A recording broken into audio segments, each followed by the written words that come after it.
Buenas noches con todos. Esperemos un minutito para ver si se conectan el resto de compañeros o si no ya iniciamos la clase. Bienvenidos.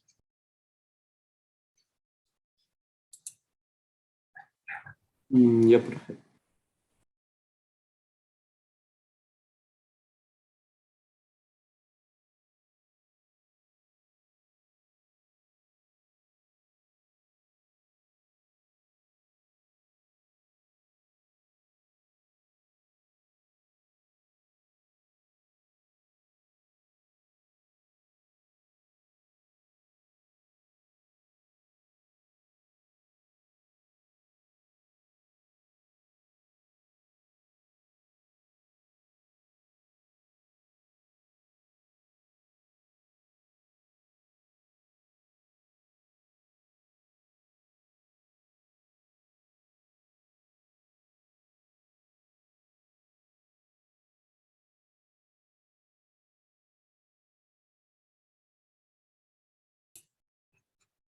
Bien, empecemos. Eh, Como todas las otras clases, quiero enseñarles un video.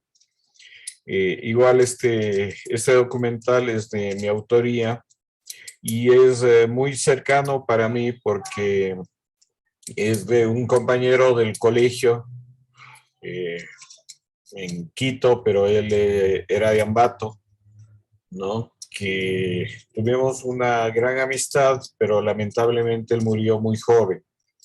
Entonces, siempre me quedó eso de hacer este trabajo se llama Fernando Garcés, porque con él empezamos en esta aventura del cine. Ambos creamos un cineclub en el colegio y, y un poco mi vinculación después, mi profesión de cine, se lo debo a él que empezamos esta actividad del cineclub en el colegio. Entonces, quiero enseñarles este trabajo y al final igual conversamos sobre el mismo. Gracias y bienvenidos.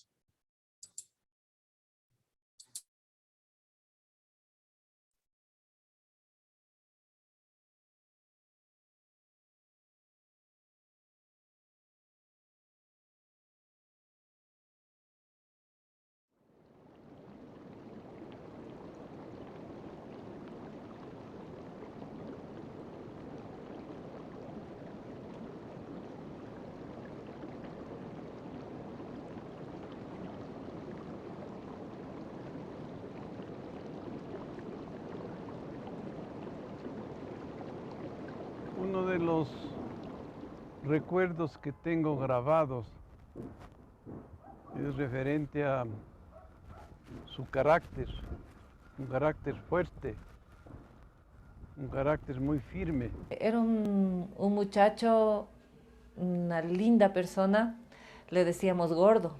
De la Federación Deportiva de Tungurahua, que íbamos a entrenar allá el ajedrez.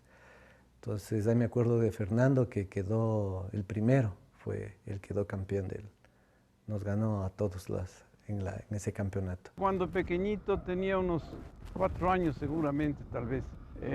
Recuerdo en baños, en las piscinas del Salado, cuya temperatura es muy alta, pero él no tenía ninguna dificultad en lanzarse a la piscina. Y luego de permanecer unos minutos en el agua bien caliente, se lanzaba también a la piscina de agua bien fría, sin hacer ningún gesto. Luego la disciplina que tenía, la perseverancia que tenía, ya cuando más grandecito en la escuela primaria, se propuso aprender a tocar guitarra y solito por su cuenta se levantaba un poco antes de la hora acostumbrada y entre 6:30 y 7 de la mañana estaba rasgando la guitarra todos los días hasta dominar. Con Fernando era me parecía a mí introvertido, calladito, siempre miraba así, y la sonrisa que tenía, ¿no? Era inolvidable. En sus juegos siempre demostraba vivacidad. No veía nunca televisión. El cine sí era lo suyo. Su franca sonrisa, sus ojos expresivos como de niño tierno, y creo que la confianza que generaba en nosotros cuando se trataba de realizar las tareas. Luego, otro recuerdo que me impactó es cuando, después de trasladarnos a Quito por aspectos de estudios de todos los hijos, ingresó primero y segundo año, me parece, a la Academia Militar del Valle. Y para tercer curso pudimos conseguir con ciertas dificultades un cupo en el Colegio Benalcázar. Pero el rector hacía hincapié que no va a tener éxito por cuanto no conocía nada de química, él no había recibido física. Pero el Fernando logró convencerle y le dijo, va a ver que en 3 meses yo estoy al nivel de todos los demás compañeros. Y efectivamente fue así.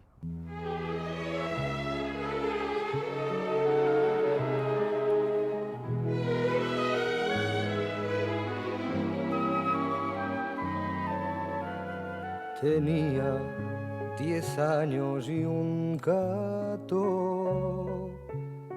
peludo, funámbulo y necio, que me esperaba en los alambres del patio a la vuelta del colegio.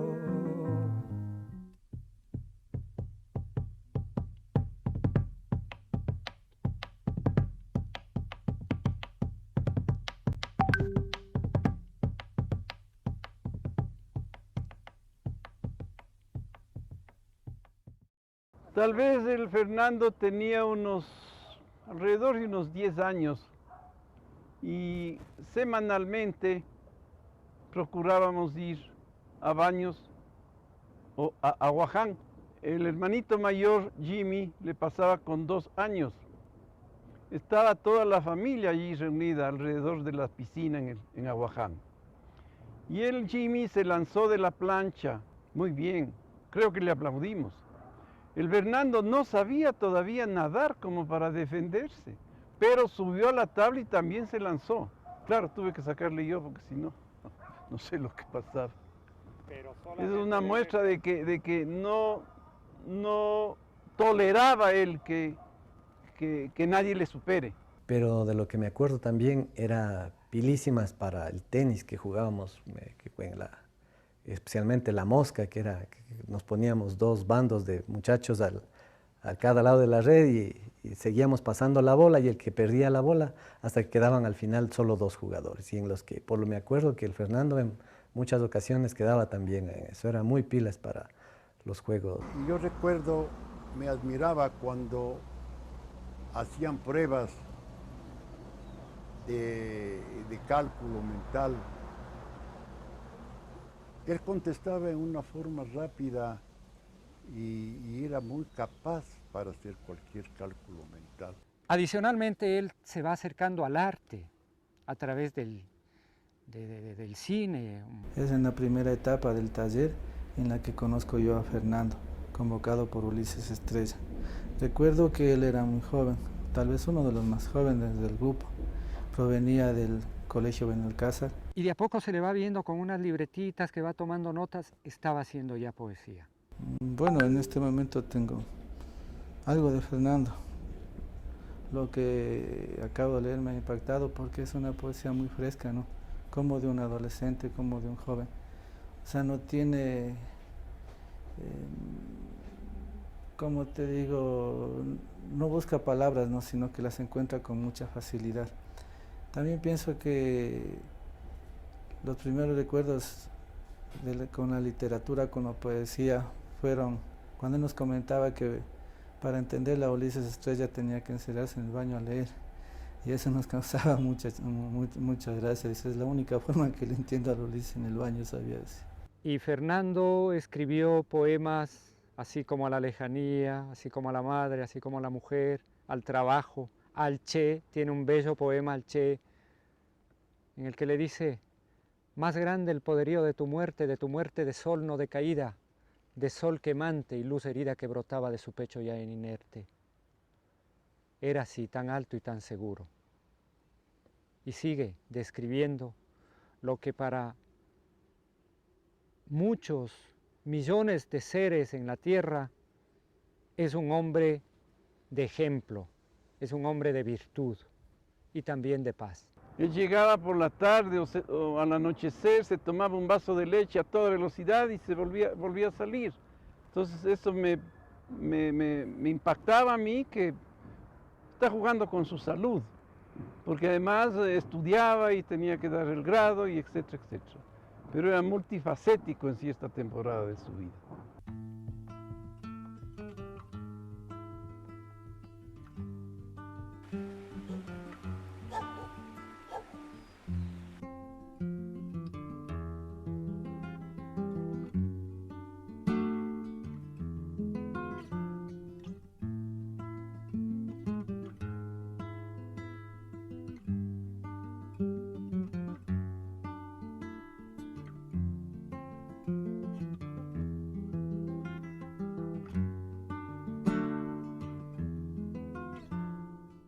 Y él le invita a su madre a que se vuelva gitana y le dice: yo quisiera, una angustia gitana yo quisiera que tengas, y que corran caminos.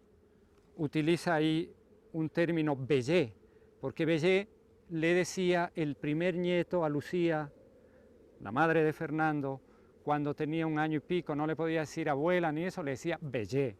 Y él utiliza esa figura y le pone: una angustia gitana yo quisiera que tengas, y que corran caminos, si bellé, por tus venas. Caminos por tus venas, eso está bueno. Y que crezcan las ganas de tu tiempo perdido, entregado, dormido.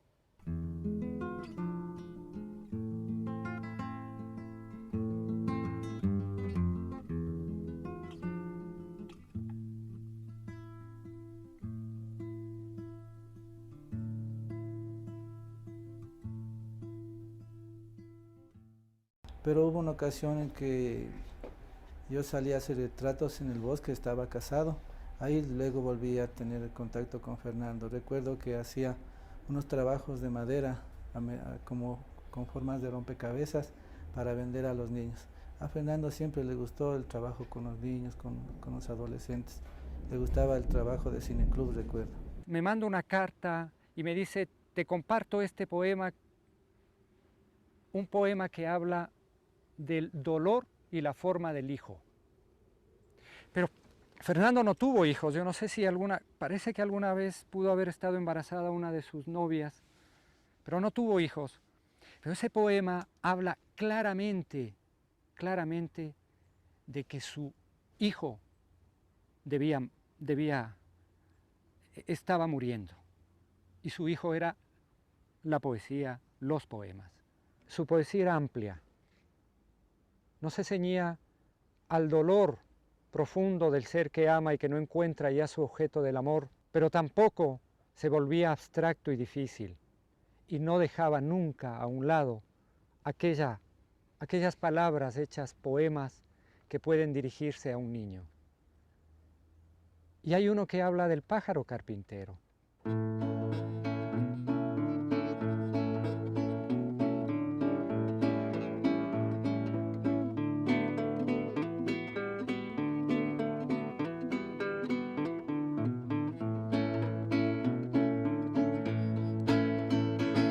Vestido de sol primero, radiante de estrella luego, en la luz aprende un juego el pájaro carpintero.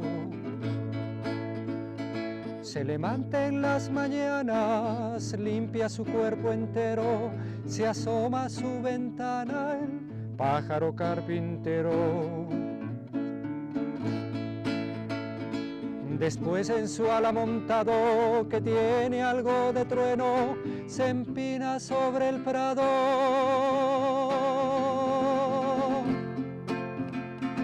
El pájaro carpintero.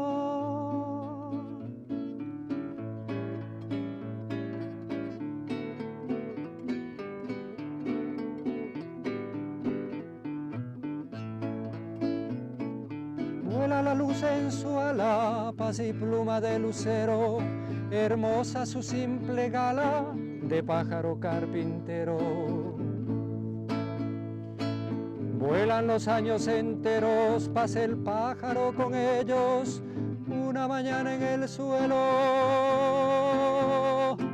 La abro su último agujero.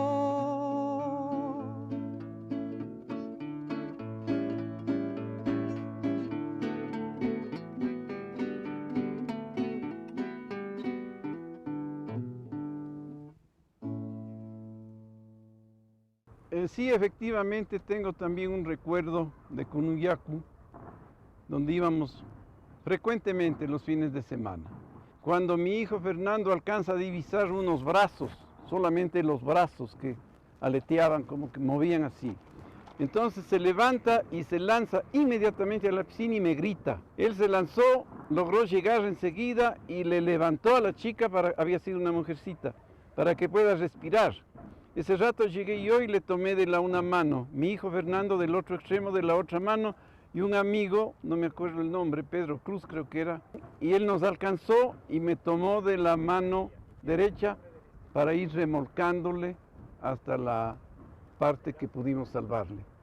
Realmente Fernando fue el artífice para salvar esta vida de esta niña.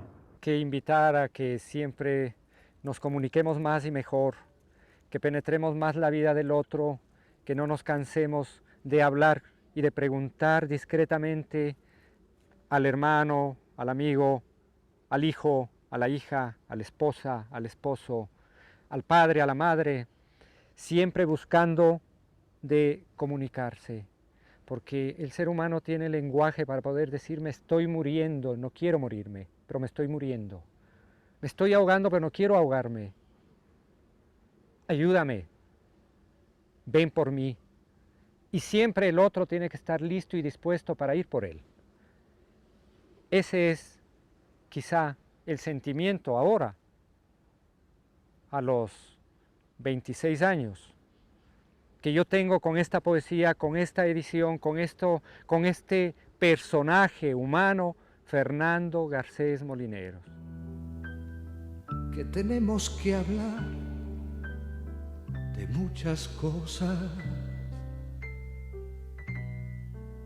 compañero del alma, compañero.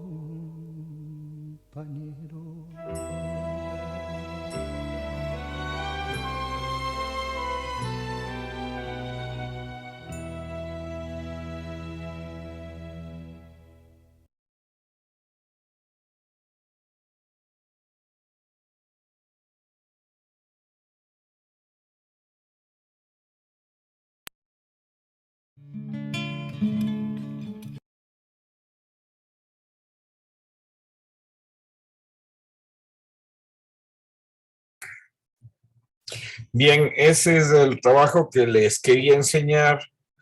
Es un trabajo muy, como les comentaba, muy cercano para mí, sobre un compañero que fue del colegio y que lamentablemente falleció muy joven. No sé si tienen alguna pregunta, algún comentario, alguna crítica que quieran hacer sobre este trabajo.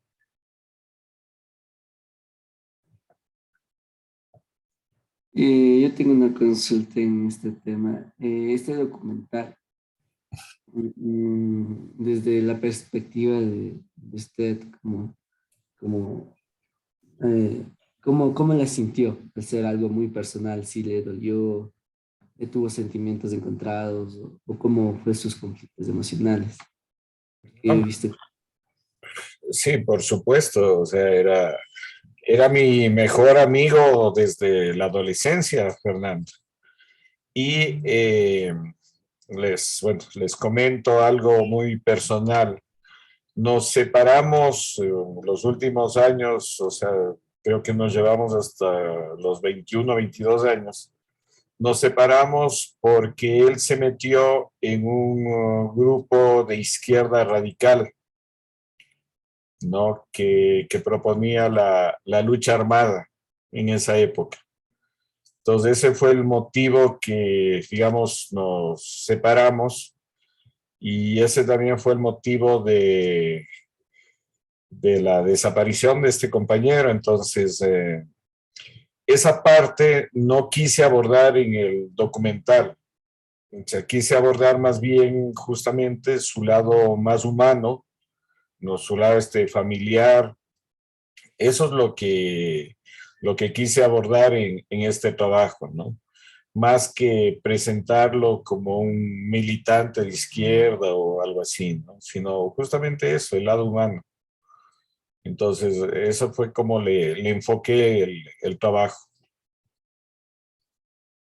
No sé si con esto contesto su pregunta. Ujú. Y en este tema de realizar documentales personales, porque es un documental muy personal, creo, ¿cómo podemos manejar esos sentimientos al momento de grabar, empezar a escribir? Porque creo que ha de ser muy difícil el momento de desarrollar estos. Sí, bueno, también ya fue el paso del tiempo, ¿no? O sea, este documental hice ya después de 26 años que él desapareció, entonces sí hay como también ese tamiz del tiempo que a uno, como dicen, el tiempo cura todo y, y a uno ya lo ve de una forma mucho más madura y reflexiva, ¿no? Y eso, pero igual, igual a pesar de que, por ejemplo, es un trabajo, como usted dice, personal y eso, sí requiere también investigación. O sea, yo tenía la referencia de mi amistad con él, pero muchas cosas así de la familia o cosas de su niñez no conocía. Entonces, sí me tocó eso, hablar con su familia, con sus padres, ir definiendo el perfil, ¿no? También en estos casos él tenía como 6, 7 hermanos y solo uno de ellos quiso hablar. La mamá tampoco quiso hablar sobre el tema, ¿no? Básicamente están ahí el papá, un hermano, un primo, tíos, pero nadie más un poco de la familia quería hablar. Entonces también son temas delicados que uno tiene que tener la suficiente sutileza de manejar esos temas, ¿no? Bien, ¿hay alguna otra pregunta, algún otro comentario que quieran hacer? Gracias, Carlos. Sí, estaba muy interesante. Gracias. Entonces, pasemos, quiero enseñarles otro trabajo, igual es corto, sobre una mujer argentina que vivió muchos años acá en Ecuador y que hizo teatro, entonces su trayectoria. Es otra forma de contar también una historia personal. Entonces quiero que ustedes vean también la estructura de esto, ¿no? Para que tengan algunas ideas para sus trabajos. Igual lo vemos esto y seguimos conversando.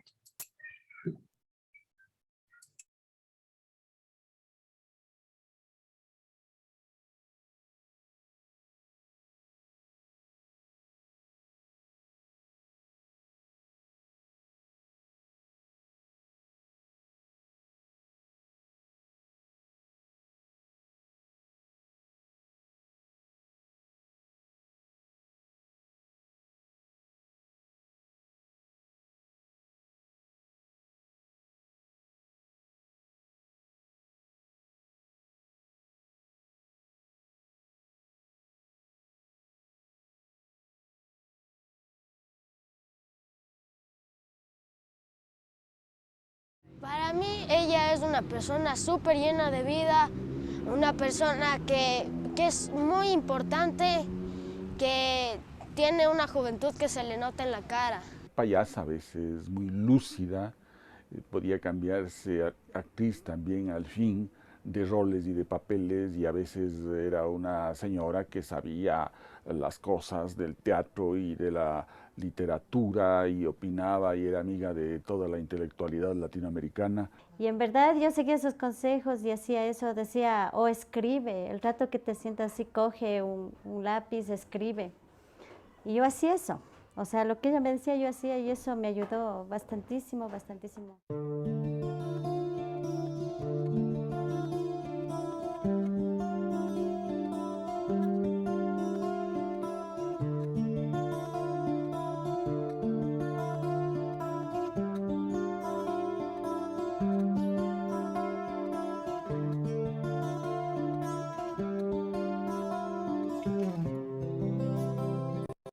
Hago así porque no estoy a la altura de su mano, si no le haría así. Esa es la vida, mi amor. La vida es estar. Como que me doy cuenta que hay un montón de cosas que tengo y un montón de cosas que ni siquiera sé qué son, pero que están acá y acá. No te puedo decir, no tengo idea. ¿No te pasa a vos eso? El pasado es una cosa que no se muere porque uno crea que sale de él, sino que es algo que está con vos para toda la vida. Desde que naciste lo tienes puesto. Y uno tiene que soportarlo, llevarlo, mejorarlo, cuidarlo, evitar que se lo dañen. Sobre todo evitar que se lo dañen. Y de pronto te das cuenta que es esto, es como una flor, ¿no? Con una historia que no se puede contar, con un color que no se puede copiar y con unas ganas de vivir que no se pueden vivir. Mi padre era bancario, empleado bancario, y mi mamá ama de casa. Pero la cosa fue que mi mamá murió en el tercer embarazo. Entonces quedamos mi hermano y yo solitos en la casa y sin saber qué pasaba. Es la primera incógnita que yo tengo en mi vida. Mi abuelo era ferroviario, maquinista de trenes era. Se asomaba por la puerta esa y nos recogía así y nos metía a la máquina donde estaba él manejando.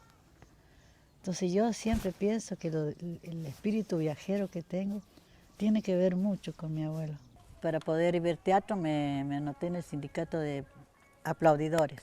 Entonces entrenábamos por la tarde y a la noche aplaudíamos en las obras, pero yo podía ver teatro todo el tiempo. Y yo me voy de Córdoba a Buenos Aires a verle y me vuelvo loca, me vuelvo chiflada. Converso con él, consigo meterme al camerino y converso con él. Con Marceau, pues, yo no te hablaba una palabra de francés, él hablaba y yo no, yo decía cosas así, bla, bla, bla, bla, andás a ver qué cosa le diría. Me gusta usted, no me gusta, qué rico que es lo que hace, le envidio. Alguna cosa así no podía decir porque le da vamos de nuevo. Y eso es, pero mucho mejor. Y vamos de nuevo. Pero aprendí que la excelencia es lo que vale. Pero no puede dejarla de lado porque sin la excelencia no te ve nadie. Y tienes que hacerte visible. Yo la primera obra de teatro que actué se llamaba Prohibido suicidarse en primavera. Y debía salir cogiendo una margarita así, salí, entraba a escena. Pero el compañero mío que entró antes se agarró las flores y a mí no me tocó nada más que entrar así. Y ahí dicen que empezó mi éxito. Y de pronto te das cuenta que en el teatro, cuando caminas por los distintos espacios que tiene, han quedado sombras, han quedado gestos, han quedado caras, manos que te tocan. Parece que es una locura lo que estoy diciendo, ¿no? Pero yo entro a un teatro y tengo esa sensación que me hace temblar. El teatro es una cosa natural de uno. Si a mí me dan risa los guaguas cuando los veo los padres con los guaguas en la escuela. Estos días, por ejemplo, llevan el guagua así prendidito de la mano, el niño va contento con su mandilito. Llega a la escuela,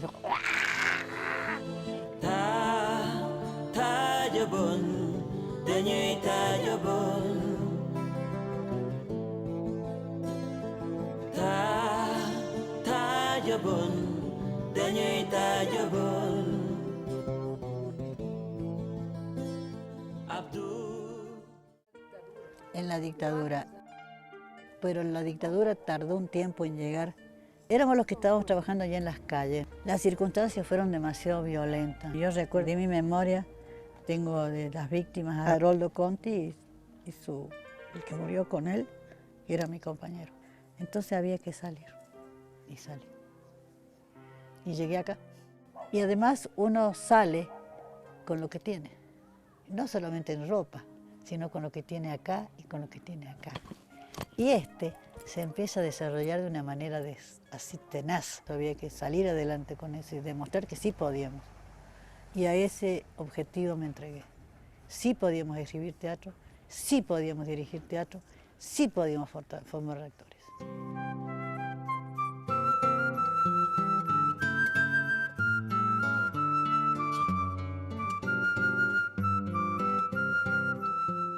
¿De dónde salió el Día de la Mujer, Nela?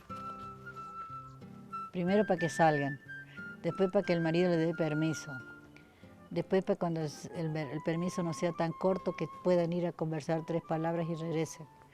Y al final ya, ¡pah!, se dio.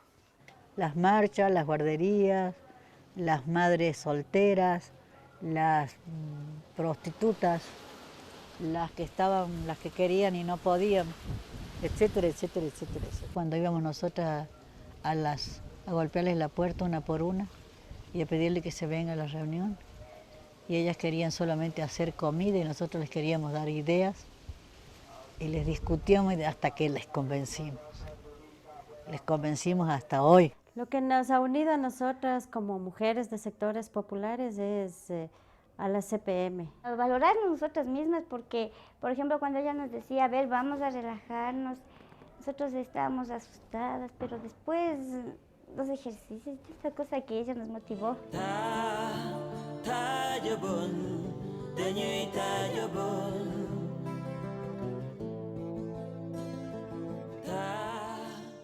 De su compromiso con el teatro, de su compromiso con la formación de jóvenes, hombres y mujeres, de su compromiso con el feminismo, de su compromiso político. María no la compra nada, no la corrompe nada. María ha sido maestra para muchos en lo teatral y sobre todo en su actitud política del teatro como tal. La locura, en todos sus sentidos, ¿no? Ha marcado la capacidad de reflexión que ella tiene, ¿no? Y también el entusiasmo que tiene un entusiasmo increíble a pesar de la edad y del tiempo. Para mí la María ha sido la posibilidad de acercarme con alegría a la libertad. Porque ella ha enarbolado siempre sí, la alegría. Es lo único que te pido, al menos hoy. Y dale alegría, alegría a mi corazón. Afuera se dan la pena y el dolor. Y ya verás.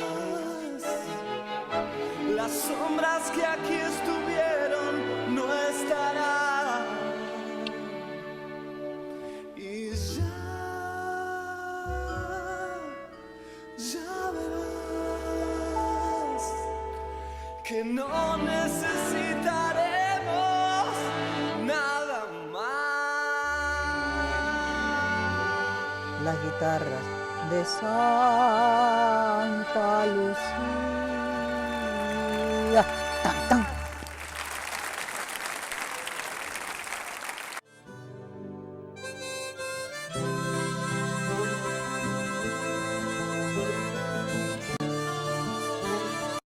Para mí ella es